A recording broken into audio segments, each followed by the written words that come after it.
Lecture de la Bible, lecture choisie, lecture associée et leur vue d'ensemble tirée de la Bible Vie Nouvelle, version second 21. Le livre de 2 Rois, celui d'Ézéchiel et l'Évangile selon Saint Jean, dont nous tirerons pour vous des extraits. Dans le livre de 2 Rois, au chapitre 4, à partir du verset 8, il nous est relaté un épisode de la vie du prophète Élisée, un homme puissant, accomplissant des miracles qui lui étaient donnés par l'autorité et la puissance de Dieu. C'était un homme comme nous et qui a vécu vers les années 710 à 790 avant Jésus-Christ, d'après les théologiens. Cet homme, un jour, cet homme qui s'appelle Élisée, passait par Sunem, une petite ville du territoire d'Israël. Il y avait là une femme de haute condition qui insista pour qu'il accepte de manger. Et chaque fois qu'il passait par là, il se rendait désormais chez elle pour manger. Elle dit à son mari, « Vois-tu, je sais que cet homme qui passe toujours chez nous est un saint homme de Dieu. Faisons une petite chambre indépendante pour lui. Mettons-y un lit, une table, un siège et un chandelier, afin qu'il puisse toujours s'y retirer quand il viendra chez nous. » Au verset 11, Élisée revint un jour dans la région. Il se retira dans la chambre à l'étage et y coucha.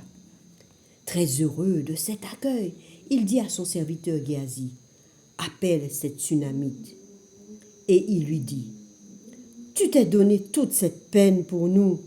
Que pouvons-nous faire pour toi? Faut-il parler en ta faveur au roi ou au chef de l'armée? » Elle répondit, « Je vis bien tranquillement au milieu de mon peuple. » Élisée dit, « Que faire pour elle? » Géasi lui répondit, « En fait, elle n'a pas de fils et son mari est vieux. » Élisée dit, « Appelle-la. » Elle se présenta à la porte. Élisée lui dit, « À la même époque, l'année prochaine, tu embrasseras un fils. » Elle répondit, « Non, mon Seigneur, homme de Dieu, ne trompe pas ta servante. » Cette femme devint enceinte. Elle mit au monde un fils à la même époque, l'année suivante, comme Élisée le lui avait dit. Et l'enfant grandit. Un jour qu'il était allé trouver son père vers les moissonneurs, il lui dit, « Ma tête, ma tête !» Le père dit à son serviteur, « Amène-le à sa mère. » Le serviteur l'emporta et l'amena à sa mère. L'enfant resta sur ses genoux jusqu'à midi, puis il mourut. Elle monta le coucher sur le lit de l'homme de Dieu, ferma la porte derrière elle et sortit. Elle appela son mari et dit, « Envoie-moi un des serviteurs et une ânesse. Je veux vite aller vers l'homme de Dieu et revenir. » Il demanda, « Pourquoi veux-tu aller aujourd'hui vers lui? Ce n'est ni le début du mois, ni le sabbat. » Elle répondit, « Tout va bien. » Puis elle fit sceller l'ânesse et dit à son serviteur, « Conduis-moi et avance. Ne m'arrête pas en route sans que je te le dise. » Les moyens de locomotion de l'époque étaient ceux des bêtes de somme. Elle partit donc et se rendit vers l'homme de Dieu au mont Carmel. L'homme de Dieu l'aperçut de loin et dit à son serviteur Géasi, « Voici notre Sunamite, cours donc à sa rencontre et demande-lui si tout va bien. » Elle répondit bien. Mais dès qu'elle fut arrivée près de l'homme de Dieu, elle lui saisit ses pieds. Géasi voulant l'en empêcher, Élisée lui dit, « Laisse-la, elle a de l'amertume dans l'âme, et l'Éternel ne me l'a pas révélé, l'Éternel me l'a caché. » La femme dit alors, « Ai-je demandé un fils à mon Seigneur? Ne t'ai-je pas dit de ne pas me tromper? » Géasi fut envoyé dans la maison pour une démarche. Élisée se leva et suivit la Sunamite. Lorsque Élisée arriva dans la maison, il vit l'enfant mort couché sur son lit. Élisée entra, ferma la porte sur eux deux et pria l'Éternel. Il monta sur le lit, se coucha sur l'enfant. Il mit sa bouche sur sa bouche, ses yeux sur ses yeux, ses mains sur ses mains et s'étendit sur lui. Le corps de l'enfant se réchauffa. Élisée s'éloigna, marcha de long en large dans la maison, puis remonta s'étendre sur l'enfant. Alors l'enfant éternua 7 fois avant d'ouvrir les yeux. Élisée appela la Sunamite. Elle vint et il lui dit, « Prends ton fils. » Elle alla se jeter à ses pieds et se prosterna devant lui. Et elle prit son fils et partit.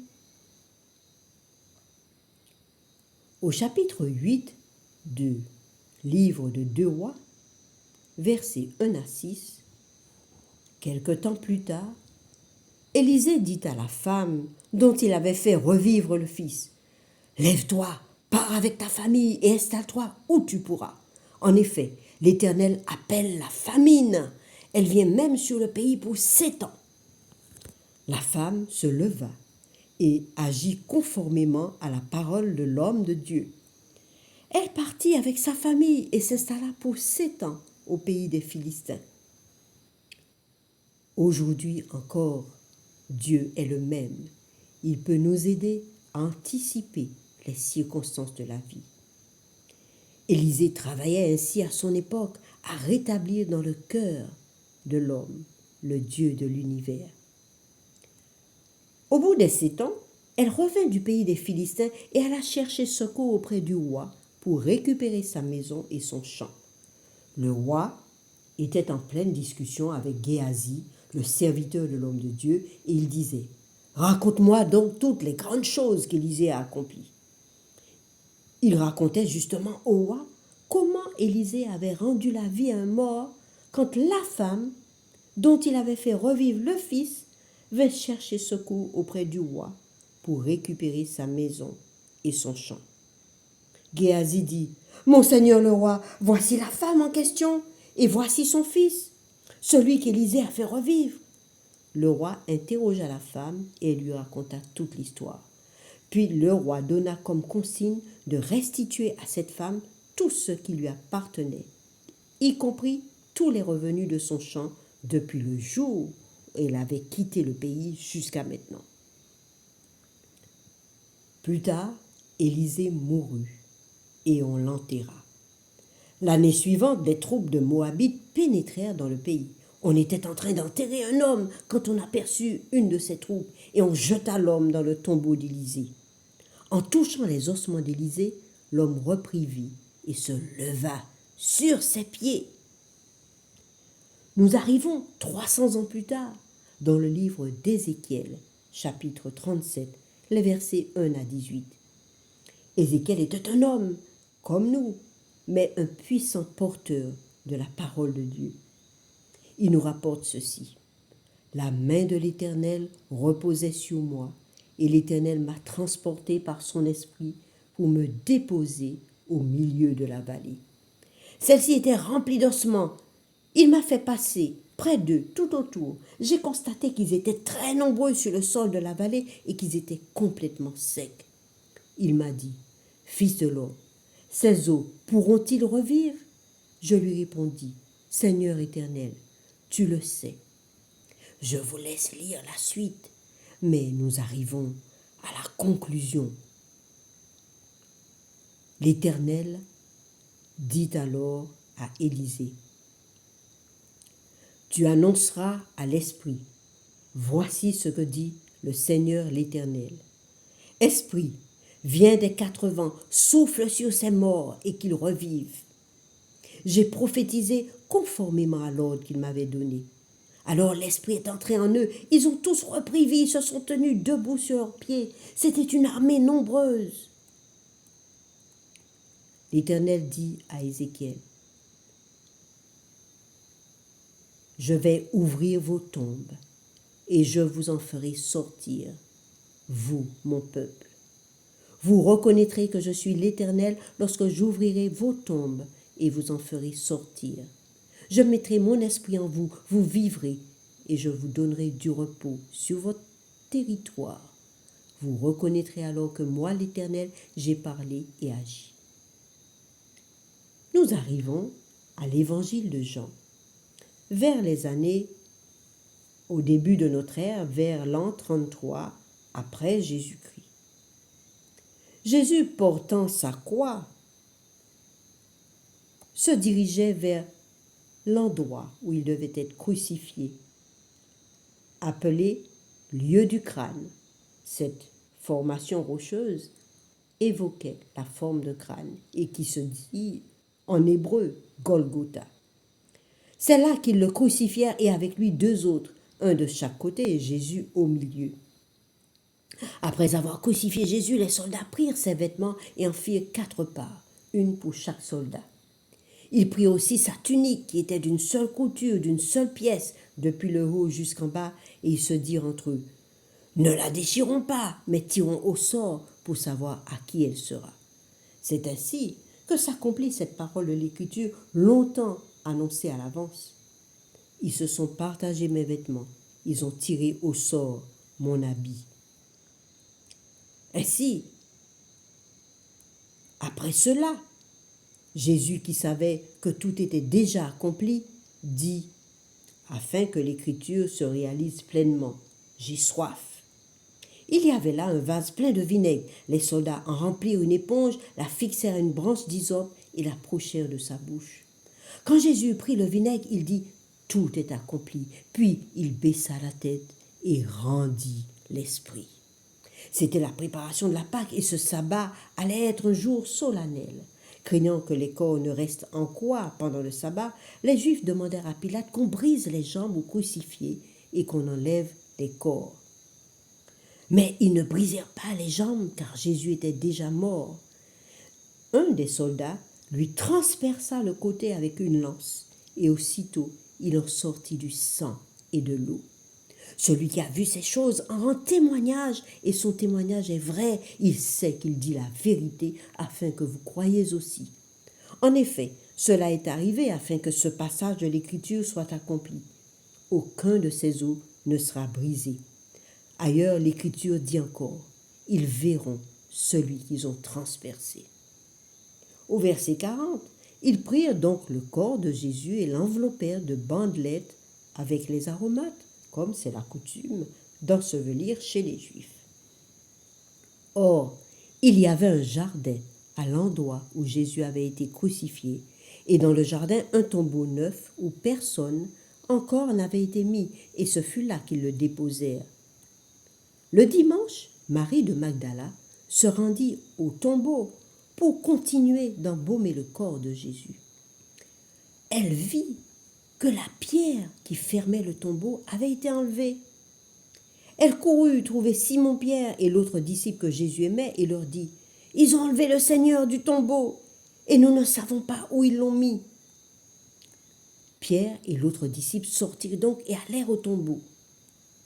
Au verset 8, lorsqu'il entra, il vit l'intérieur du tombeau vide. Il vit et il crut. Il se rappela en effet, d'après l'Écriture, que Jésus devait ressusciter. Cependant, au chapitre suivant, verset 11, Marie se tenait dehors près du tombeau et pleurait. Tout en pleurant, elle se pencha pour regarder dans le tombeau. Elle vit 2 anges habillés de blanc assis à la place où avait été couché le corps de Jésus, l'un à la tête et l'autre aux pieds. Ils lui dirent, « Femme, pourquoi pleures-tu » Elle répondit, « Parce qu'ils ont enlevé mon Seigneur, et je ne sais où ils l'ont mis. » En disant cela, elle se retourna et vit Jésus debout, mais elle ne savait pas que c'était lui. Jésus lui dit, « Femme, pourquoi pleures-tu? Qui cherches-tu » Pensant que c'était le jardinier, elle lui dit, « Seigneur, si c'est toi qui l'as emporté, dis-moi où tu l'as mis, et j'irai le prendre. » Jésus lui dit, « Marie !» Elle se retourna et dit en hébreu, « Rabboni, maître !» Jésus lui dit, « Ne me retiens pas, car je ne suis pas encore monté vers mon Père, mais va trouver mes frères et dis-leur que je monte vers mon Père et votre Père, vers mon Dieu et votre Dieu. » Marie de Magdala alla annoncer aux disciples qu'elle avait vu le Seigneur ressuscité et qu'il lui avait dit cela.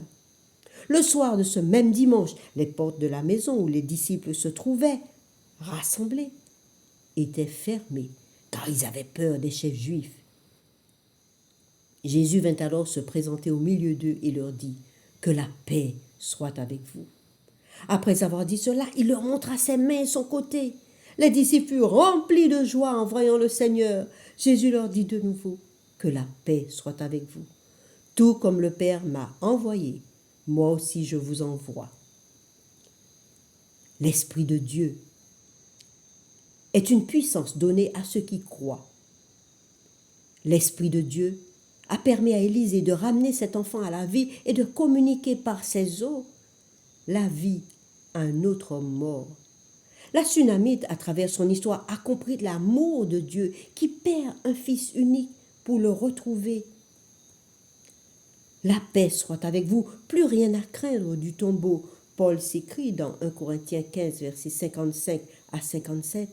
La mort a été engloutie dans la victoire du Christ. Ô mort, où est ta victoire? Ô mort, où est ton aiguillon?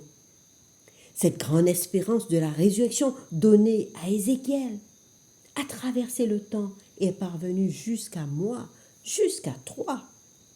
Alors, tu peux liker, partager, t'abonner si cette nouvelle te remplit aussi de joie, ou si elle te surprend, ou si tu doutes, ou si, comme Joram, chercheur de Dieu, tu veux encore des témoignages.